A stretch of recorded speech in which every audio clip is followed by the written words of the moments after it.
Avec 48% des activités du secteur informel, les femmes togolaises contribuent à l'économie du pays.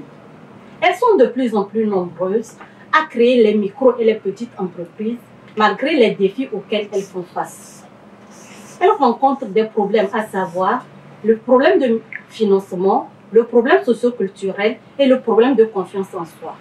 Aujourd'hui, nous allons nous attarder sur le problème du financement à travers le thème du jour qui est « Impact des financements des microfinances sur les activités économiques de la femme togolaise ». Mesdames et messieurs, bienvenue dans ce nouveau numéro du Coin des femmes. On se retrouve juste après ceci. HGC.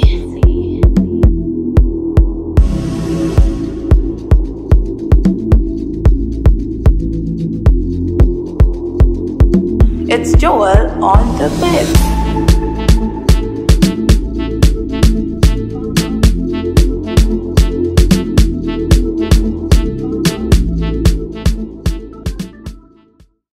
De retour sur ce plateau, un plateau bien garni, je ressors pour vous plusieurs personnes qui ne seront pas des moindres pour vous étayer la lanterne. Je veux parler de Monsieur Modeste Lemon, DG de CFMF Lomé. Bonjour monsieur. Bonjour madame. Comment vous allez? Je vais bien chez vous. Ça va très bien. Nous vous remercions de nous avoir honorés de votre présence. Merci, c'est à vous que je rends merci pour nous avoir invités à votre plateau. Merci monsieur. De monsieur Messon Sewa, un des nouveaux de ce plateau. Bonjour monsieur. Bonjour madame. Comment vous allez? Merci, je vais bien. Et nous vous remercions également d'avoir accepté cette invitation. C'est un plaisir. Merci. Et de monsieur Kadjo Nyambi Zimar, expert comptable et investigateur des fraudes. Bonjour monsieur. Bonjour madame. Comment vous allez? Je vais très bien. Je vais très bien. Nous vous remercions aussi d'avoir accepté notre invitation. Merci, c'est nous que ça va bien. Ok, merci. Toujours au taquet, toujours au rendez-vous, Miss Litovi. Bonjour Litovi. Bonjour. Comment tu vas? Je vais bien, toi? Ça va très bien. Sans transition, ta rubrique. Merci. Mes amoureux de la langue de Molière, bonjour. Bienvenue dans votre nouveau numéro de la rubrique Une minute en mots, une rubrique qui vous permet de vous démarquer de la masse à travers les mots qui sortent de votre bouche. Très chers téléspectateurs, aujourd'hui il s'agit du mot esclandre, qui désigne une manifestation bruyante faite en public contre quelqu'un ou quelque chose. Comme synonyme, on retient le mot scandale et tapage. Un exemple pour enrichir, pour la Coupe du Monde féminine, l'Espagne a gagné contre la Suède et il n'y avait pas eu d'esclandre. Un autre exemple pour enrichir, à la naissance de la première de ses sœurs, le père a fait un esclandre parce qu'il ne voulait pas d'une fille. Très chers téléspectateurs, j'espère que vous avez aimé et apprécié ce nouveau mot. On se retrouve dans un autre numéro. Merci. Merci Miss Likovine. D'entrée de jeu, nous allons commencer le débat par la définition du microfinance. Et la parole est à monsieur Modeste. Pour vous, c'est quoi une microfinance? Merci madame de nous avoir invités. Et aujourd'hui, vous voulez voir l'impact de la microfinance sur les femmes dans l'économie togolaise. Donc, pour commencer, vous voulez savoir qu'est-ce que c'est qu'une microfinance. La microfinance, c'est quoi? La microfinance, c'est l'ensemble des services financiers et non financiers que nous offrons à des populations qui sont exclues du système classique bancaire et formel. Donc voilà en gros une petite définition. Donc on parle de la microfinance aujourd'hui aussi, on peut aussi vouloir parler de système financier décentralisé. C'est un thème singulaire qui a évolué de la microfinance et revenu à système financier décentralisé. Donc voilà. Donc la microfinance en général, donc voilà, c'est pour offrir des services financiers et non financiers à des gens qui sont exclus du système financier classique et formel. Qui a habilité à être vos clients dans la microfinance? La microfinance, c'est ça qu'on a dit, ceux qui sont exclus du système financier. Cela veut dire qu'il y a déjà ce qu'on dit formel, il y a les banques qui sont ça.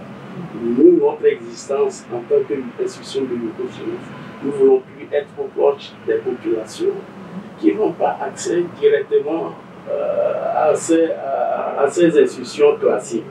Donc nous sommes proches des femmes qui sont là, qui ont besoin, qui mènent des activités génératives de revenus, mais qui ne peuvent pas aller vers les banques, mais qui viennent vers les institutions de microfinance pour qu'on puisse les accompagner. Il y a des personnes qui travaillent à leur propre compte aussi, qui n'ont pas les possibilités d'aller vers les banques aussi bien. Donc il y a des petites entreprises aussi qui viennent vers les institutions de microfinance. Donc voilà, toute cette population comme cela viennent vers les institutions de microfinance pour qu'on puisse les accompagner. Ok, suite à votre développement, quelles sont alors les missions qu'offre une microfinance? Les missions qu'offre une microfinance, c'est quoi encore? Comme vous le savez déjà, après avoir défini principalement ce que nous avions vu, c'est que pour nous, notre mission, c'est notre vocation, de nous permettre d'accompagner les agents économiques qui sont faibles, qui ont une faible revenu, de les accompagner dans leurs projets, en les accompagnant.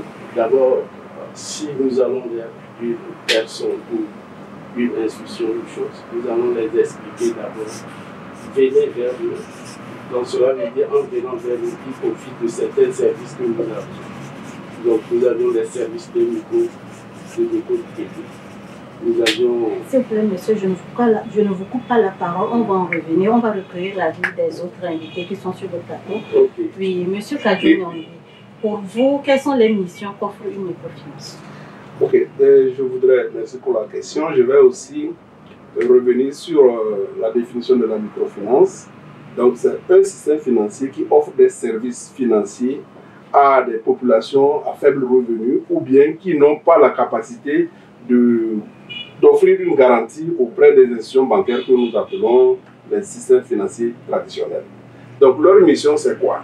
C'est d'aider la bonne femme qui vend de Aïmolo au bord de la route. Parce que pour obtenir un prêt auprès de la banque va demander un certain nombre d'informations, telles que les états financiers, qui vont leur permettre de jauger votre capacité financière.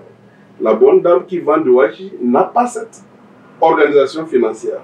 Donc, il faut quelqu'un pour l'aider, au moins pour qu'elle puisse ne serait-ce qu'acheter du watt et de l'haricot et du riz au moment de la récolte où les prix sont abordables. Et s'il faut s'en tenir à sa capacité, sa capacité d'autofinancement, elle ne pourra pas le faire. Donc, les microfinances répondent justement à cet objectif.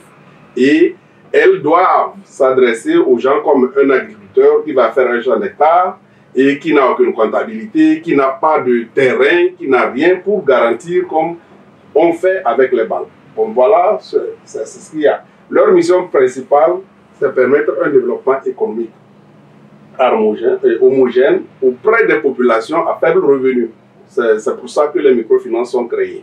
Je ne sais pas si M. Sewa a quelque chose à ajouter là-dessus.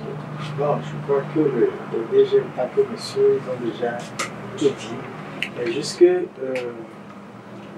je dirais que moi, je suis passé vers une microfinance justement dans ce sens-là. Parce que j'ai une petite entreprise. Au niveau des banques, je n'avais aucune possibilité d'avoir un prêt. Donc, eux, ils m'ont soutenu, ils m'ont fait un prêt.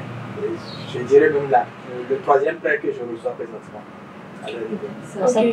Alors, monsieur, quelle idée vous avez des microfinances à travers les expériences que vous avez? D'entrée de jeu, je dirais que les microfinances servent à nous faire évoluer. Donc les microfinances sont de bonnes choses. Je pourrais détailler cela après. Je rebondis sur les propos de M. Sewa à travers la question que je m'avais posée à M. Modeste. Pour vous, quelles sont les conditions que vous mettez en place pour qu'une personne soit éligible d'avoir un prêt? Ok, merci pour la question. Pour être éligible pour avoir un prêt d'abord, vous savez que l'objectif principal d'une institution de microfinance, c'est de collecter l'épargne et de les conseiller. Il collecte l'épargne de ses membres et il les consentit en crédit. Et donc, pour être éligible, d'abord, il faut être membre d'une institution de microfinance. Et quand tu es membre de cette institution de microfinance, nous essayons de vous avoir un minimum, essayer de voir quelles sont les activités que vous essayez d'exercer. Quelle est votre activité générative de revenus? Et nous allons essayer de voir comment vos activités marchent. En essayant de voir comment vos activités marchent, il faut que vous ayez des besoins vous-même et que vous exprimez votre besoin au niveau de l'institution pour que l'institution puisse voir, analyser ensemble et essayer de voir. Donc, d'abord, il faut être membre. Si tu es membre, tu as des besoins, tu viens vers l'institution et l'institution analyse tes besoins que tu as exprimés et voir dans quelle mesure que vous accompagnez. Pour être membre, alors, quelles conditions faut-on? Donc, pour être membre, toute personne, toute femme, on n'exige rien du tout. Aujourd'hui, pour être membre, voilà, nous travaillons avec des femmes qui n'ont pas des cartes ou des ceci, donc ils viennent faire une adhésion. L'adhésion est la première des choses pour assister. Parce que nous sommes une institution. Sur le terrain, nous avions les institutions coopératives et les institutions mutualistes. Donc, pour pouvoir, il faut quand même adhérer pour appartenir à une institution. Pour adhérer, donc, cela veut dire qu'il y a des frais d'adhésion qui varient d'une institution à une autre. Donc, l'adhésion, c'est pour que tu puisses avoir le carnet dans lequel on va toujours écrire les dépôts ou les versements. Les dépôts, ça fait les versements et les retraits que tu viens faire régulièrement. Mais il faut payer une part sociale. La part sociale, c'est que c'est pour appartenir, c'est que la structure vous appartient. Ce n'est pas parce que nous, non. La structure appartient à ses membres. Nous sommes là pour faire les activités, pour pouvoir les accompagner et les écouter, pour pouvoir fortifier et garder ce qu'ils ont déposé auprès des institutions. D'accord. Une petite précision, le coût de l'adhésion, c'est des vacances. Le coût de l'adhésion, ça varie d'une institution à une autre. Pour la vôtre, oui, c'est ça, j'arrive. C'est pour dire que ça varie d'une institution à une autre. L'adhésion chez nous se fait avec 7 000. 5 000 constitue la part sociale, qui fait que tu appartiens à la structure. Et 2 000 les frais d'adhésion qui permettent de faire, de vous avoir un carnet qui permettra que tu vas suivre tes activités. 7 000, c'est peu, mais c'est beaucoup pour certains Togolais, parce qu'il y a une couche sociale de la population togolaise qui vit en moins d'$1. Selon vous, M. Kadjounimba, est-ce que ces conditions... Je fais une nuance. Ouais. Les 7 000, nous travaillons avec certaines femmes qui ne font qu'une adhésion. Ces femmes n'ont pas besoin d'elles seules d'ouvrir un compte. Elles viennent, elles se constituent en groupe solidaire. Ensemble de ces femmes-là, elles se constituent en un groupe solidaire. Et elles cotisent simplement 1 000 francs à chacun pour avoir, même pas pour avoir les 5 000, c'est pour avoir simplement 5 000. À eux, nous ne demandons pas les frais d'adhésion. 5 000 simplement pour appartenir à l'institution, pour avoir la part sociale. Le reste, on s'en charge. Hein? Le nombre de personnes, au moins 5 personnes, pour qu'ils puissent ouvrir le compte. Mais les autres, les 5 000, les 7 000, c'est vrai que c'est élevé, mais c'est le minimum. Le minimum. Les services auxquels l'institution peut l'accompagner est plus grand que ça. Donc pour les 5 personnes, si je comprends bien, ça sera un compte commun. Oui. Ils ont un compte commun, mais ils sont tous solidaires entre eux. Eux, quand ils viennent solliciter un crédit, c'est plus facile parce qu'ils se cautionnent solidairement entre eux, mais ils prennent crédit individuellement. Et à partir de là, il y a un suivi quotidien qui s'ensuit pour pouvoir faire un suivi efficace avec ces femmes. Donc à ces femmes, est-ce que vous offrez des formations? Oui, à ces femmes nous formons, c'est que nous faisons l'éducation financière à ces femmes. D'abord, quand ils se forment en groupe, pour pouvoir créer d'abord, on leur dit d'abord de se connaître, c'est-à-dire qu'ils doivent se faire confiance mutuelle pour pouvoir profiter. Et à partir de là, nous avions des thématiques sur lesquelles nous allons essayer de débattre avec eux. D'abord, la confiance qu'ils créent entre eux, la solidarité, c'est de dire quoi. Après, Nous allons les sentir. Le temps est en train de partir, on va recueillir Ok, rapidement oui, l'avis oui, des bon, ok, autres allez-y. invités. Donc, je me tourne vers M. Kadjo-Nyambi. On a vu le développement de M. Modeste Demont qui nous donne les conditions pour pouvoir avoir un prêt. Selon vous, est-ce que ces conditions sont très favorables à toutes les couches sociales? Sinon, quelle appréhension vous avez de ça? Est-ce que vous avez des suggestions à donner pour pouvoir aider les autres couches de la population à bénéficier de ça? Bon, d'entrée de jeu, je trouve que, comme vous le disiez tantôt, que la population vit avec moins d'$1 par jour. Oui, le fait est là, hein. Il y a la misère. Et je ne suis pas sûr que aujourd'hui, si nous allons mener l'audit pour voir est-ce que les microfinances sont vraiment pleines d'adhérents, on trouvera. C'est cette situation. Parce que ce que moi je pense, et ma suggestion, c'est que si les microfinances-là, le rôle qu'on leur attribue, devrait être accompagné. Dans des pays comme, je peux citer le cas de l'Amérique, ces institutions-là devront être des institutions que le gouvernement togolais, qui a envie de voir un développement endogène de sa population, qui va offrir des garanties. Parce qu'il n'est pas facile que quelqu'un qui gagne à peine 1000 francs par jour puisse emprunter l'argent et rembourser. Vous voyez? Donc, il faut que l'État, normalement, si nos États n'avaient pas eux-mêmes des difficultés financières, parce que vous allez toujours voir qu'aujourd'hui, nous faisons face à un chantage continu de la France qui dit que nous retenons notre aide budgétaire. Quand ils disent aide budgétaire, c'est quoi? Ça veut dire que quand nous faisons le budget pour dépenser pour notre population, nous n'avons pas les moyens. Donc, eux nous donnent quelque chose. Alors, qui donne et il se prend, c'est le roi. Donc, c'est ce qui fait qu'ils font ce chantage-là. Sinon, normalement, c'est des institutions qu'il faut analyser, comprendre leurs difficultés, telles qu'elles sont en train de le faire là. Peut-être que la part sociale, l'État pourrait quand même dire que je constitue. Mettez-vous en groupe de 5-6, entreprenez quelque chose et la part sociale, nous, on va vous subventionner à ce niveau-là. Donc, quand il parle de part sociale, ce n'est pas quelque chose que la microfinance prend. Quand vous créez une société, vous allez mettre ensemble les moyens. C'est ce que nous, dans notre jargon, on appelle le capital de la société. Donc, quand vous devenez membre de la microfinance, c'est comme vous êtes propriétaire à hauteur de 5 000. Vous voyez?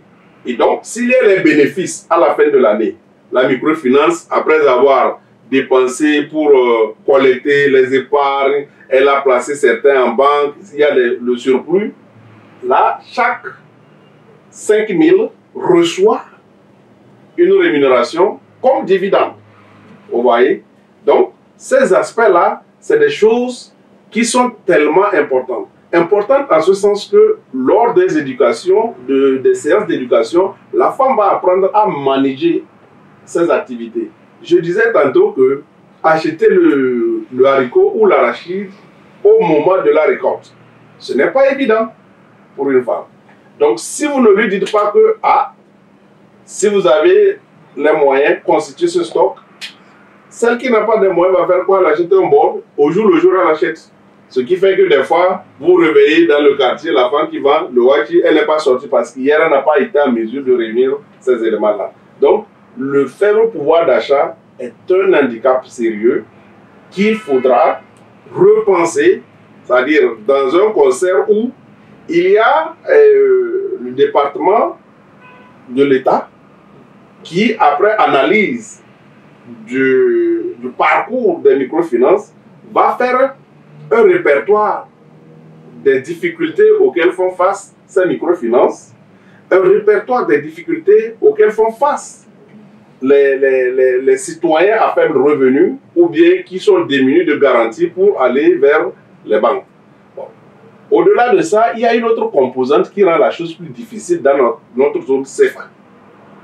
Parce que vous allez voir quand on passe un crédit à quelqu'un, je ne sais pas si ça a été votre expérience ou pas. Je vais en venir avec lui tout à l'heure. Vous allez voir que la bonne femme va venir prendre de l'argent. C'est un prêt pour aller faire quelque chose. Le mois qui suit, il faut commencer à payer. Dans le business, quand tu ouvres une activité, il ne te faut pas moins de 2 ans. Parce que tu n'avais pas de client garanti. Tu n'avais pas la maîtrise. Oui. On va en revenir sur la question sur les conditions de remboursement d'emprunt. Pour l'heure, je vais un peu, comme il a su dire, effectivement, pour les institutions de microfinance, nous accompagnons, comme il a bien dit. C'est pour faire en sorte que les membres ne soient pas trop endettés. Ces femmes qui vendent des bouillies, tout ça là, ils vont acheter tout chez les grossistes très cher.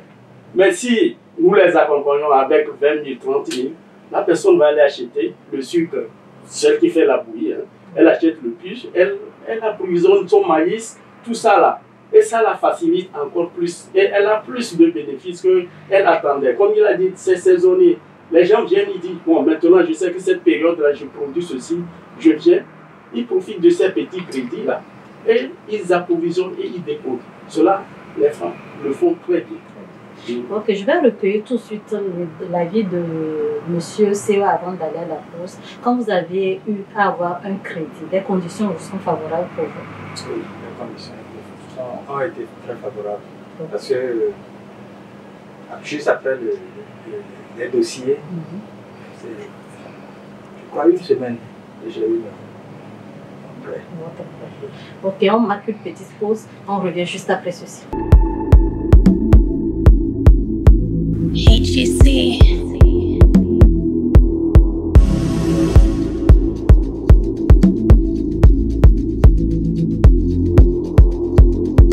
It's Joel on the bed.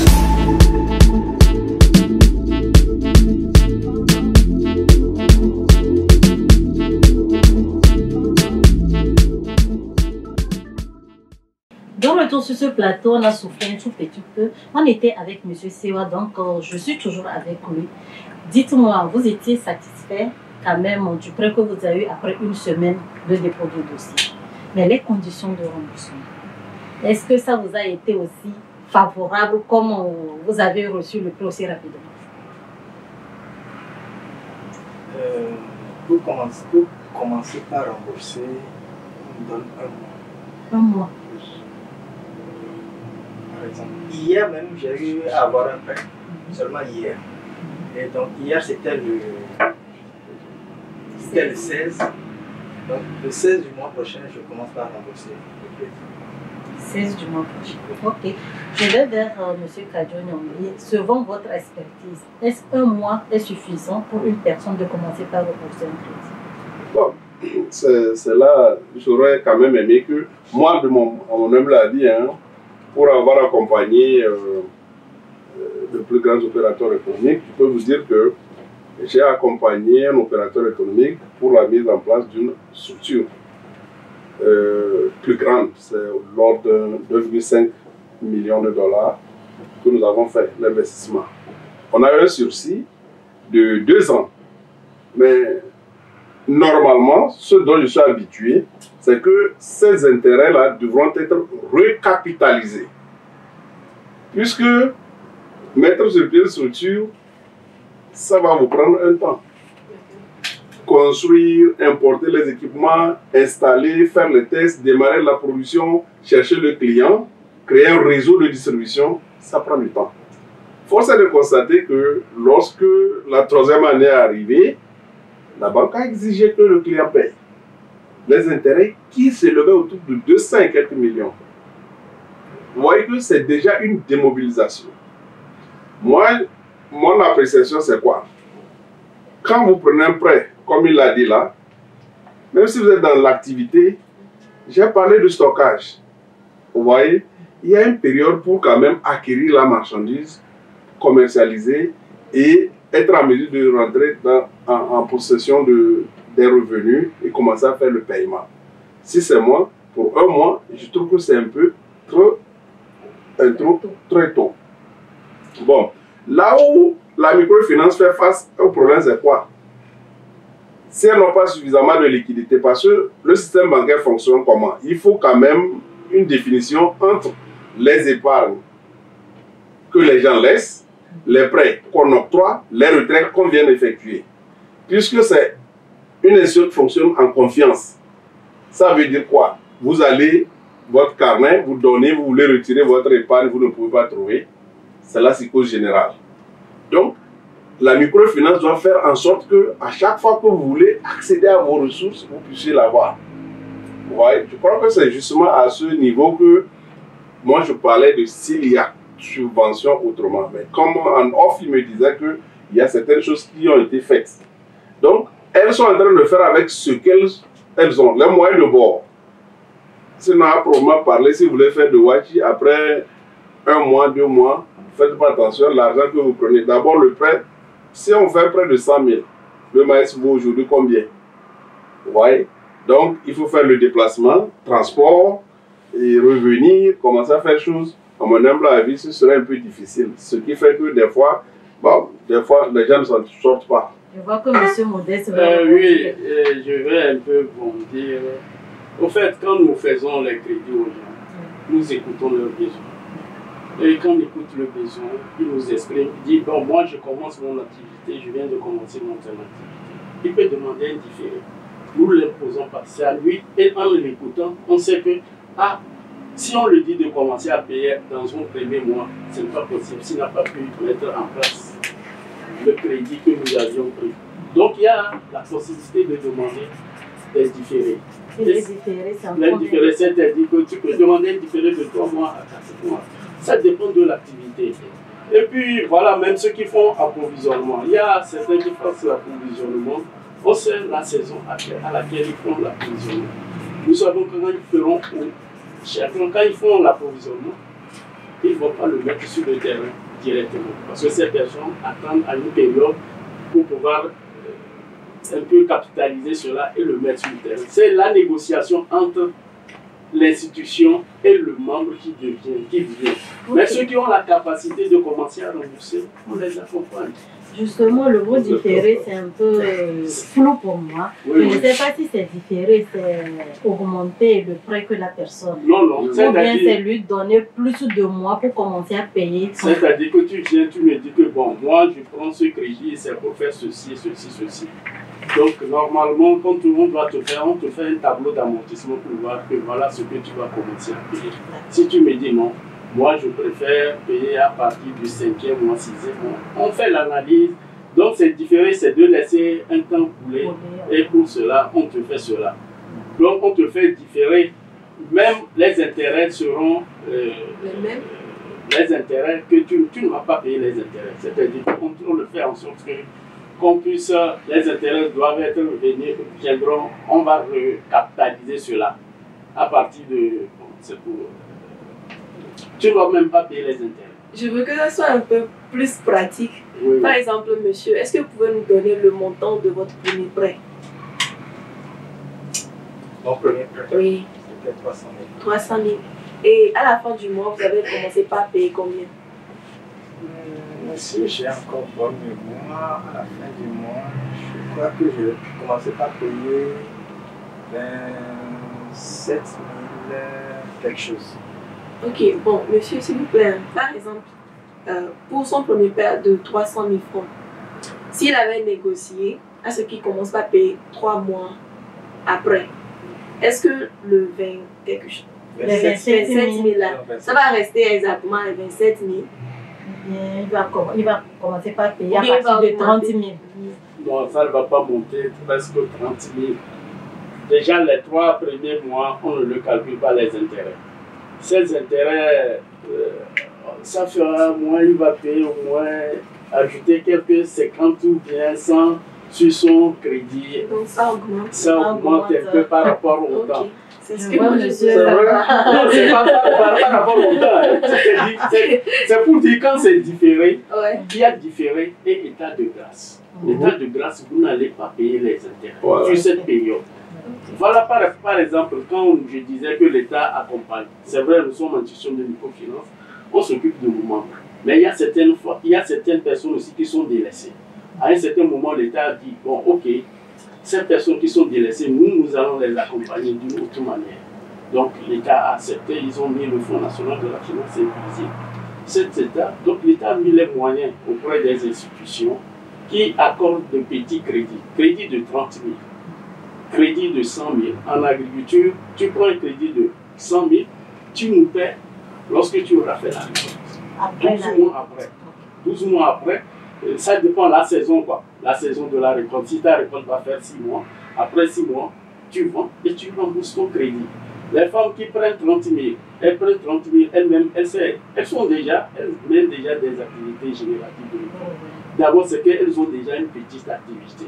Maintenant, les 30 000 que nous les accompagnons, on discute avec eux.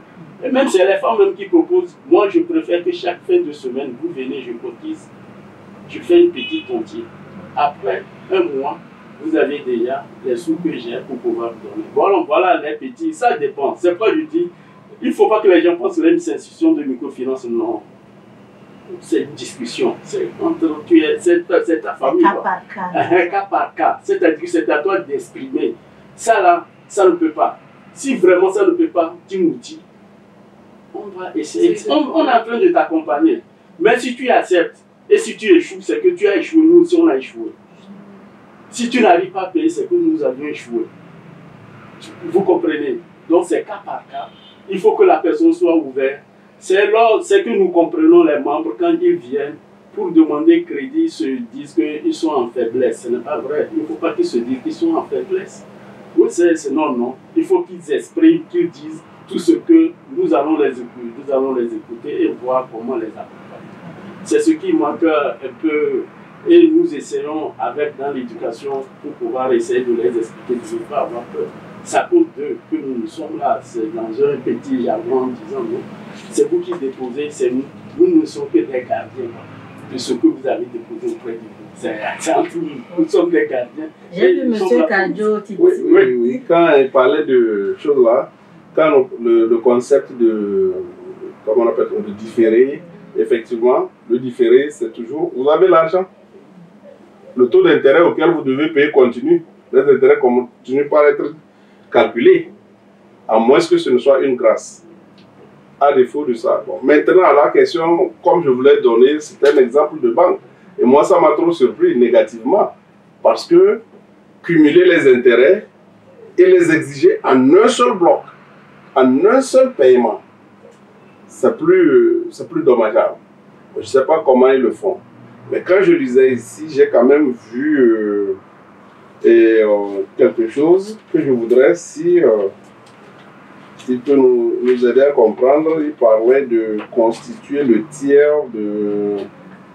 Ils disent mise en gage du tiers du crédit sollicité. Oui, c'est-à-dire en 100 000 le tiers du crédit constitué. En tant que membre, chacun vient, il sollicite un crédit. Il a besoin qu'on puisse... Vous savez que le risque, c'est 100%. S'il ne constitue pas le tiers, c'est que nous lui donnons un crédit à 100%. Mais c'est pour partager un peu le risque que nous sommes en train de dire. Il faut qu'il constitue un dépôt de garantie qu'il constitue. Il constitue, au moins, il prend lui-même, il prend une responsabilité de supporter le risque à 33% et l'institution supporte le risque à 66%. Voilà, parce que nous n'avions pas de moyens. Le moyen, c'est les dépôts des gens. Le moyen, c'est chercher le prêt dans les banques. Comme il le dit, on ne vous fait pas l'état de grâce, il faut demander. Soit tu commences, tu as un prêt dans une banque, il faut payer. C'est le dépôt du membre. S'il revient pour chercher son argent, il faut qu'il le prenne. Donc quand même, il faut participer au risque que nous sommes en train de courir. Très bien. Donc, juste pour dire que si quelqu'un veut 30 000, il doit quand même avoir un dépôt de 10 000 pour prétendre prendre 30 000. Mais pour les femmes, oui, c'est ça, c'est juste. Ouais. Mais pour les groupements des femmes, il n'y a pas de garantie. Parce que c'est de petits crédits. Même, donc ça, il n'y a pas.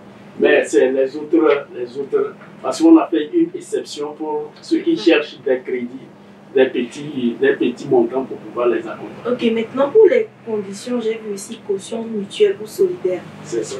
Bon, vous avez parlé de groupement de femmes. Oui. Entre-temps, il y avait certaines femmes qui étaient parties pour prendre l'argent. Oui. Mais finalement, il y avait une qui était partie, quoi. Et s'est enfuie, on peut dire ainsi. Parce qu'elle n'arrivait plus à payer.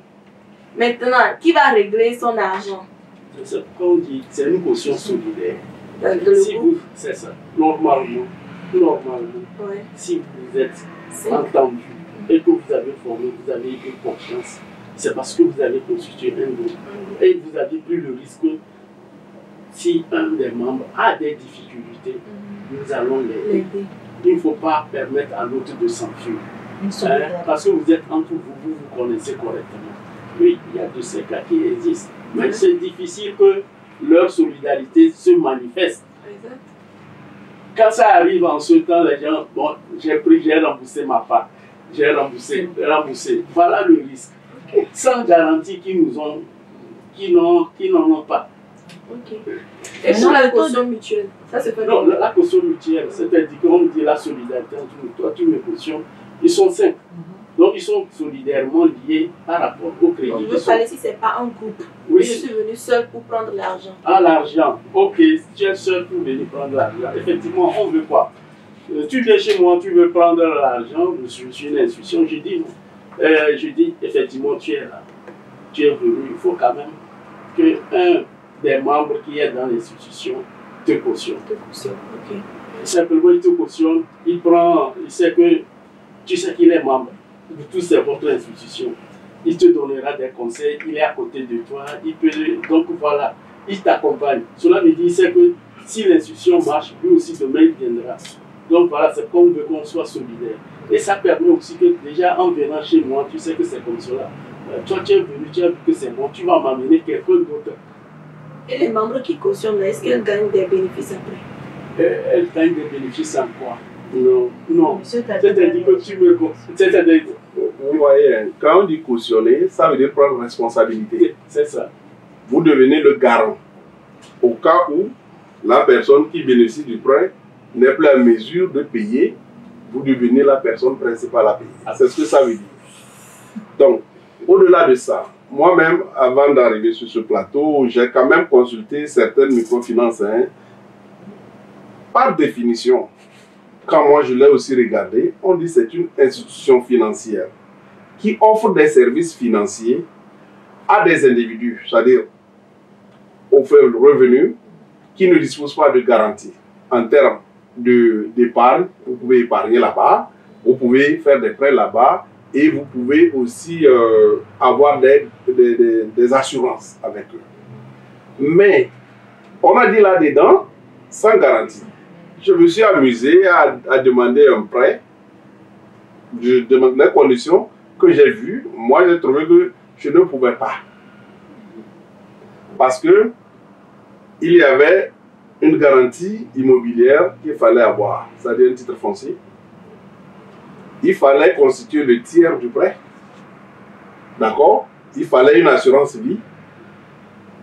Et si vous voyez, si vous avez un bâtiment, pour faire le prêt, pour qu'il soit une garantie, il faut l'évaluer. Nous faisons ce travail et c'est de l'argent.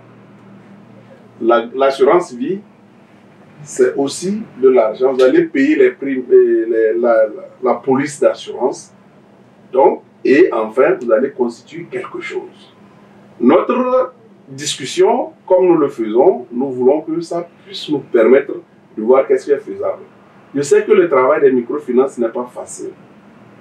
Mais quand je mets l'application à la définition, je trouve qu'il y a un écart. Et c'est de cela que je dirais qu'il va falloir qu'on fasse une analyse rétrospective pour voir depuis plus de 10 ans que les microfinances sont. Je sais, ils ont aussi des difficultés de recouvrement de créances. Pas des moindres. Et quand vous allez quand même fouiller, des fois ce n'est même pas la petite bonne dame, c'est peut-être des gens qui ont des numéros, qui puissent même peut-être prendre les prêts et ne pas payer. Il y a de ce genre de choses. Donc il y a quand même la difficulté d'accès qui reste toujours. Comme tu disais tantôt, quelqu'un qui gagne moins d'$1 par jour, ce serait difficile de cumuler 10 000 pour avoir 30 000. Donc, les microfinances doivent aussi avoir une garantie que ceux qui ont épargné pourront trouver l'argent. C'est à ce moment que l'équation se pose. Que faut-il faire? Qui va prendre le risque? Parce que ce qu'il a dit, le gouvernement entre-temps a mis à leur niveau les fonds pour faire des prêts à certaines classes ou des catégories d'individus. Mais ce que moi je disais, s'il était possible, c'était de voir, parce que tout le monde ne va pas venir prêter et ne pas rembourser. Le cas où, par exemple, cas de force majeure, l'État devient garant, par exemple. La personne a pris un prêt, d'accord, et que c'est justifiable, elle devrait repayer, elle n'a pas été à mesure de repayer. Si la microfinance doit enregistrer cette perte comme ça va impacter leur truc. C'est d'ailleurs ce qui fait qu'ils sont obligés de le taux d'intérêt est élevé. Ou bien, il est élevé. Même en banque, c'est déjà élevé comparé au truc. Et ceci, c'est un autre débat qu'il faudra avoir. Ça, c'est lié à la gestion monétaire, le niveau de taux d'intérêt. Parce que je me rappelle, quand j'ai voulu faire un prêt en Amérique, j'ai dit que je veux un prêt là. C'est le banquier qui est venu dans mon bureau pour voir, c'est-à-dire il était plus pressé que moi pour m'offrir le prêt à un taux qui ne dépasse pas 3%. Vous voyez? Alors que le taux ici tourne autour de 12%. Vous voyez? Et nous avons encore des difficultés de commercialisation. Donc je suis en train de dire que ce que les microfinances sont en train de faire, c'est une œuvre salvatrice. Mais toute œuvre salvatrice doit être revue et colmater ou bien collecter les informations qui vont permettre de voir qu'est-ce qu'on peut faire, qu'est-ce qu'on ne peut pas faire. Sinon, si quelqu'un, si j'ai la garantie immobilière, j'ai tout ça là normal, je dois pouvoir m'adresser à la banque. Donc je trouve qu'il y a un copiage de certaines conditions qui peut-être, à mon humble avis, s'il m'était donné possibilité, je dirais, est-ce qu'on ne peut pas le voir ici? Voilà. Mais, effectivement, non, je vais un peu bondir sur les garanties dont il en parle. Les institutions de microfinance ne vont pas quitter d'un jour à l'autre pour pouvoir commencer à mettre. À mettre en place, à demander des garanties. C'est dû à cette difficulté dans le recouvrement de crédit. Quand tu donnes un crédit, nous disons dans notre petit dialogue, le crédit, c'est un voyage aller-retour. Aller-retour. Mais vous constatez que le crédit va aller, ne revient pas. Et vous voulez qu'on fasse quoi? HGC.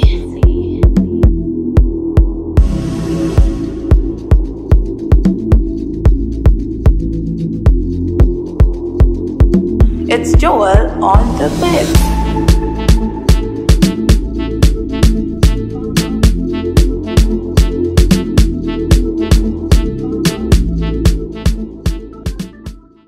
De nouveau sur ce plateau, je me tourne vers M. Sewa qui n'a pas beaucoup parlé.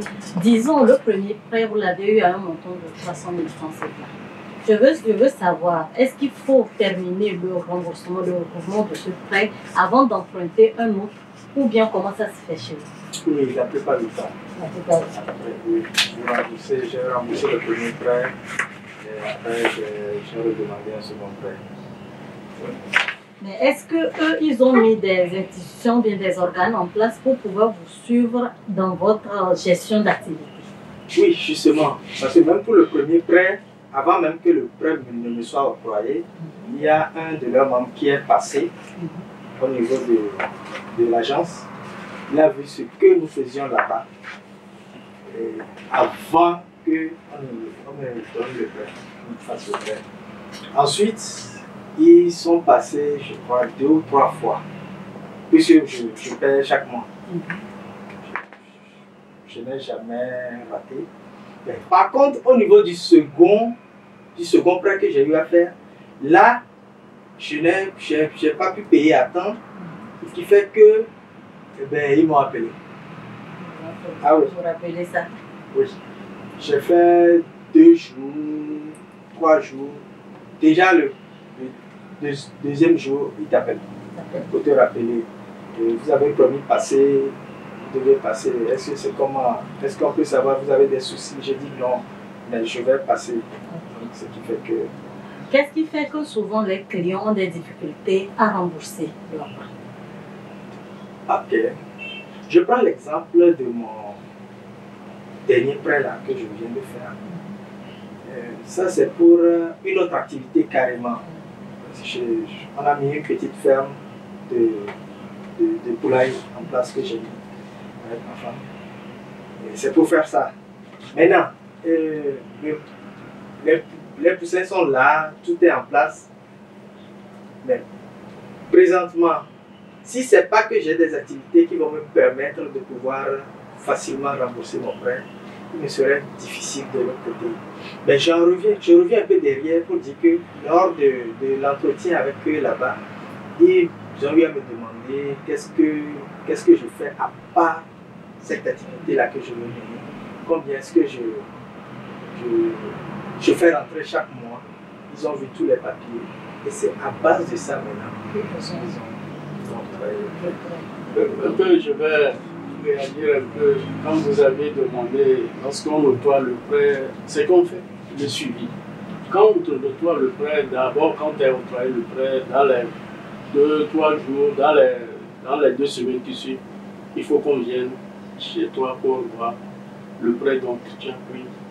Est-ce que ce que tu en as promis de faire, est-ce que tu as commencé à réaliser, à le mettre dedans?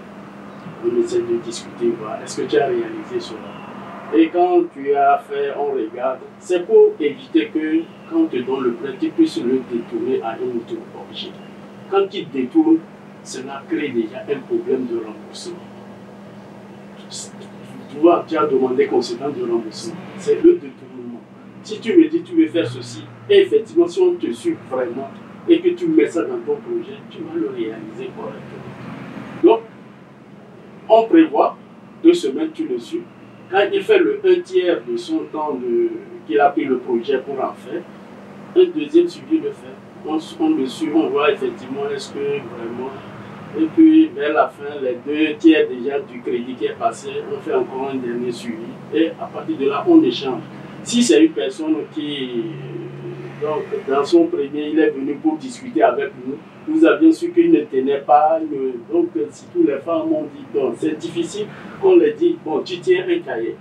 On lui dit vraiment, sollicite ton enfant, même ce que tu fais un peu là. L'enfant t'écrit le soir, il t'écrit, tu essaies de prendre ce cahier. Tu écris. Quand il viendra son deuxième prêt, quand on va nous amener le cahier, on va vraiment suivre voir quelles sont ses recettes qu'il fait, quelles sont les dépenses aussi qu'il fait. Donc nous essayons petit à petit d'apporter cette éducation auprès de nos membres pour qu'ils puissent vraiment réussir leur activité. La réussite de leur activité est la réussite de l'institution. Oui, il y a une question. Vous voulez rebondir? Hier, par exemple, quand j'étais allé, c'est hier ils m'ont viré le prêt. Quand j'étais allé, l'autre me disait que dans 2 semaines, qu'ils allaient passer me voir comment est-ce que j'ai débuté avec les activités. Je leur disais, c'est toujours vous le microfinance. Vous aimez toujours que ça rentre, mais vous n'avez jamais fait sortir. Et on s'est rigolé là-bas. Sinon, moi, je dirais, je crois que si je regarde un modèle qu'on utilise en Amérique, qui, selon moi, est intéressant, c'est que quand vous... Là, c'est l'État qui a mis cette structure en place. Vous êtes petite entreprise, vous avez un financement. On vous octroie le financement, mais on s'assure. Comment on s'assure? Vous voulez construire, c'est que vous allez faire envoyer les factures. Et on les paye directement. Là, on s'assure que l'objet du prêt est en train d'être exécuté. Parce que c'est déjà un risque de donner l'argent à quelqu'un qui n'a pas suffisamment de fonds. Donc, gérer, ce n'est pas retrouver le fautif. Gérer, c'est prévenir qu'on le détourne. Donc, voilà la philosophie qu'il développe. Quand quelqu'un dit « je veux acheter du maïs » et quelque chose comme ça, on lui donne l'autorisation, il trouve son fournisseur et maintenant on envoie pour inspecter, c'est bon, et on paye directement à la personne. Donc, si vous avez dans le prêt un fonds de roulement, c'est ça, cette partie seulement. Donc, le fonds de roulement, c'est dans le jargon, l'argent que tu as à ta disposition pour tourner au jour le jour, payer les dépenses de chaque jour. Donc, ça, là, on te donne. Mais pour le capital, ou bien l'investissement même, on se charge de s'assurer que, oui, la qualité du travail est exécutée. C'est-à-dire, tu vas vendre les tables. Si les tables n'ont pas été bien faites, qu'on a dépensé l'argent, l'institution est à risque. Voilà. Donc, je ne sais pas si Non, vous avez cette disposition. Ce qu'il a dit un peu, je vais compléter, c'est une réalité. Ça se fait quand il s'agit d'un projet qu'on voit, on fait un décaissement partiel. Mais c'est la confiance, le crédit. On lui donne pour qu'il aille exécuter. Et quand on voit qu'il est fait, on débloque une deuxième partie. C'est ça. Mais ce qu'il a dit, c'est un plus qui viendra enrichir. Il a demandé d'apporter. Ce que nous savons quand aujourd'hui, chez nous, on dit apporte-moi la facture, même sans avoir payé. Il peut contacter une facture pour taper. Ouais, je crois que c'est à ce niveau que je dirais que, c'est-à-dire, voilà, il faut payer directement. Voilà, directement. C'est ça, c'est la confiance et l'autre va aller. C'est ça, c'est que le commerçant ne sait pas la responsabilité qu'il peut donner une facture dont l'autre n'a pas pris la marchandise. Il ne sait pas, Demain, une dernière question pour vous. Est-ce qu'il vous est arrivé que j'ai un projet, je viens de l'exposer, j'ai un tiers des fonds dans mon compte, j'ai une garantie, mais le montant que j'ai demandé est élevé. Vous avez dit, mais pour ce projet, nous, on peut vous donner ce montant. Vous-même, vous avez évalué et vous leur dites, mais au lieu de me donner peut-être 15 000 francs pour ce projet, on vous donne 7 000 francs. Vous savez pourquoi? C'est qu'on dit, on étudie avec toi pour déterminer le besoin effectivement réel que tu en as besoin. On va discuter avec toi. Effectivement, tu demandes 15 000. Et lorsque tu nous lises tout ce que tu as besoin, cela ne suffit que 7 000. On te dit le bien fondé, pourquoi on veut te donner 7 000. Et tu dois être d'accord, quoi. Hein? Même si tu viens pour réaliser un projet et que tu vas, on réalise que c'est 15 000, mais que ce projet, c'est 30 000 qu'il te faut, on te dit, bon, voilà, pour pouvoir réaliser, voilà, c'est ça. Si on te donne les 15 000, que tu n'arrives pas à réaliser le projet, ça nous dérange. On ne pourrait pas satisfaire tes besoins. Et quand tu es en difficulté, c'est nous qui sommes en difficulté. Hein? Non, c'est ça. Quand tu n'arrives pas à rembourser, c'est que la structure est en difficulté. Donc, voilà. Rapidement, vous allez donner votre mot de fin, la situation géographique de votre microfinance au besoin. Ok, merci beaucoup. Merci de nous avoir invités pour votre émission. Merci pour tout le travail que vous abattez pour pouvoir aider la population à être formée, et à être informée et formée sur certaines thématiques. Effectivement, le club Entraide sans frontières microfinance a eu son agrément en 2008 et nous sommes basés dans la région maritime. Nous avions notre siège social qui se trouve derrière la gare routière nord-est, le CFM de Foulomé. Nous avions au moins 6 agences à Lomé. Nous avions la deuxième agence se trouve en face du stade de Kégué. La troisième se trouve au terminal de Sahel à Goué, en face du terminal de Sahel. Et la quatrième se trouve dans la tour portuaire en face de TP3. Et la cinquième se trouve vers la Giticopé à la sortie, en face de la station d'essence Soumier. Et la dernière se trouve à Sobosito, non loin des Sœurs Carmessiennes.